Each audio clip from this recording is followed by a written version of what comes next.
حضرت عیسیٰ علیہ السلام سے کروا لیتا تھا، لیکن اب جو میرے دکھ ہیں ان کی دوا کون کرے؟ اس لیے وہ کہتے ہیں ابن مریم ہوا کرے کوئی، غریب کا شعر ہے، میرے دکھ کی دوا کرے کوئی، تو کوئی ایسا ہے شخص جو ابن مریم کی طرح میرے دکھوں کو بھی دور کرے؟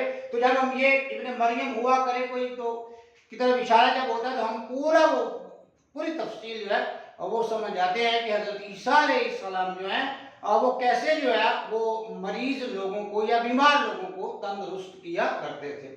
اس کے بعد اس کے علاوہ ایک اور شعر ہے، آ رہی ہے چاہے یوسف سے صدا، دوست یہاں تھوڑے ہیں اور بھائی بہت۔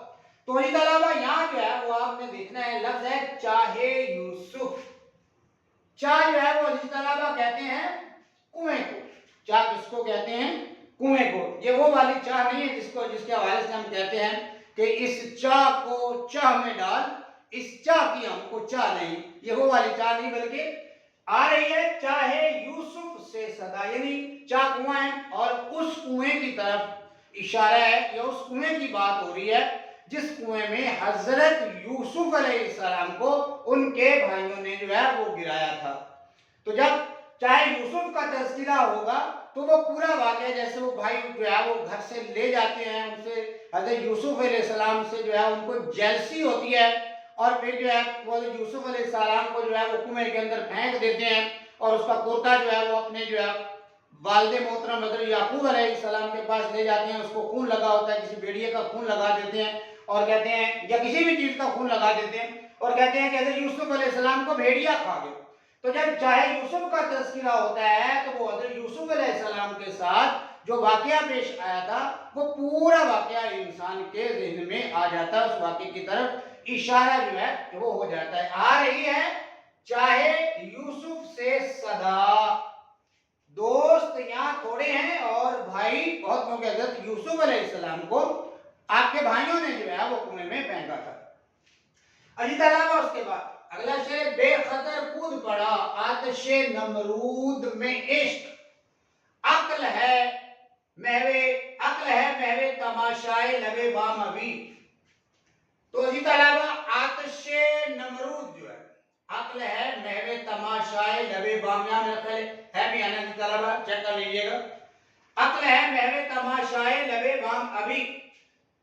تو آتش نمرود عزیز طلبہ یہ وہ آگ ہے جو نمرود نے جلائی تھی حضرت ابراہیم علیہ السلام کو جلانے کے لیے، حضرت ابراہیم علیہ السلام کو آگ میں پھینکنے کے لیے۔ تو یہ جب آتش نمرود کا تذکرہ ہوتا ہے یا آتش نمرود کا لفظ ہم سنتے ہیں تو وہ پورا واقعہ، وہ نمرود کا پورا واقعہ، حضرت ابراہیم علیہ السلام کا پورا واقعہ ہمارے ذہن میں آ جاتا ہے، کیونکہ آتش نمرود سے حضرت ابراہیم علیہ السلام جو ہے ان کی طرف جو ہے وہ اشارہ ہوتا ہے جب ان کو جو ہے وہ پھر اس آگ کے اندر جو ہے وہ پھینکا جاتا ہے۔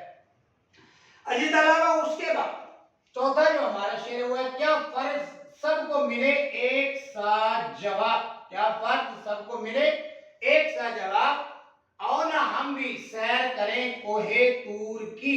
حضرت موسیٰ علیہ السلام کے حوالے سے جو ہے عزیز طلبہ یہاں پر جو ہے وہ بات ہو رہی ہے اور شاعر کہتا ہے کہ ضروری نہیں ہے کہ جو جواب حضرت موسیٰ علیہ السلام کو اللہ تعالیٰ کی طرف سے ملا تھا ہمیں بھی وہی جواب ملے، یہ ممکن نہیں ہے، لہذا ہمیں بھی کوہ طور کی سیر کرنی چاہیے۔ ممکن ہے ہم کوہ طور پہ جائیں اور اپنا مقصد پانے میں کامیاب ہو جائیں۔ وہ مقصد کیا تھا؟